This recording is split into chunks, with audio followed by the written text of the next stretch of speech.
खेत में चलती मिली अवैध असला फैक्ट्री। भारी संख्या में तैयार क्यों हो रहे थे हथियार। पुलिस ने गन्ने के खेत में चल रही अवैध असला बनाने की फैक्ट्री का खुलासा किया है। परीक्षितगढ़ थाना क्षेत्र में सोमवार को पुलिस ने अवैध हथियार बनाने की फैक्ट्री पकड़ी है, जहां भारी तादाद में हथियार बनाए जा रहे थे। पुलिस ने मौके से 3 लोगों को गिरफ्तार किया है, जबकि हथियारों का मुख्य सप्लायर फरार हो गया, जिसे पकड़ने के लिए पुलिस लगातार दबिश दे रही है। एसपी देहात अनिरुद्ध सिंह ने बताया कि परीक्षितगढ़ थाना क्षेत्र में गन्ने के खेत में अवैध हथियार बनाने की फैक्ट्री मिली है।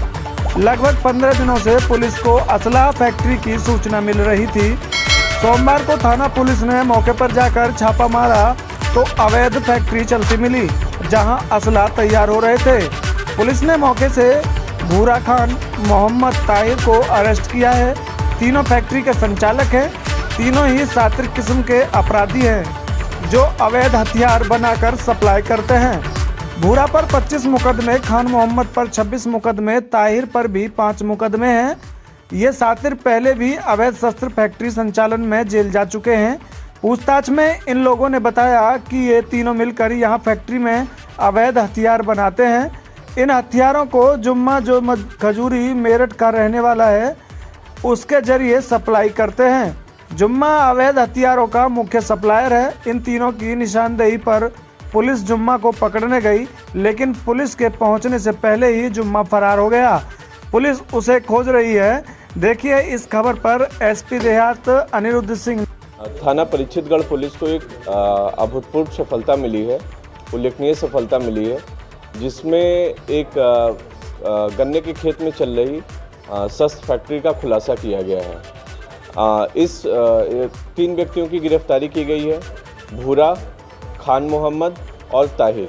भूरा और खान मोहम्मद पे लगभग 26 मुकदमे हैं, 25 और 26 मुकदमे हैं। एक गंभीर सातिर किस्म के अपराधी हैं और पहले भी ये शस्त्र फैक्ट्री में जेल जा चुके हैं।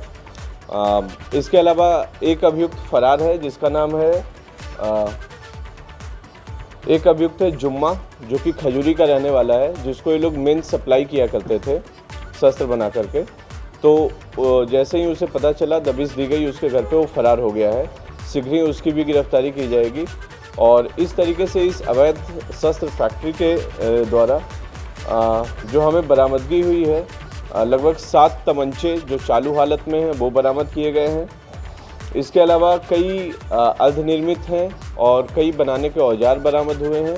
तो इस तरीके से एक बहुत बड़ी खुलासा है।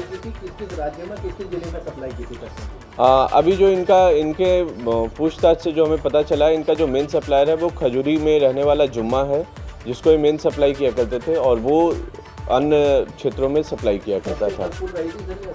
ये असला फैक्ट्री पिछले 15 दिनों से काम कर रही थी, उस गन्ने के खेत में काम कर रही थी। हमने लगातार इनके पीछे मुखबिर छोड़ रखे थे और जैसे ही हमें पता चला, तुरंत इस पर कार्रवाई की गई।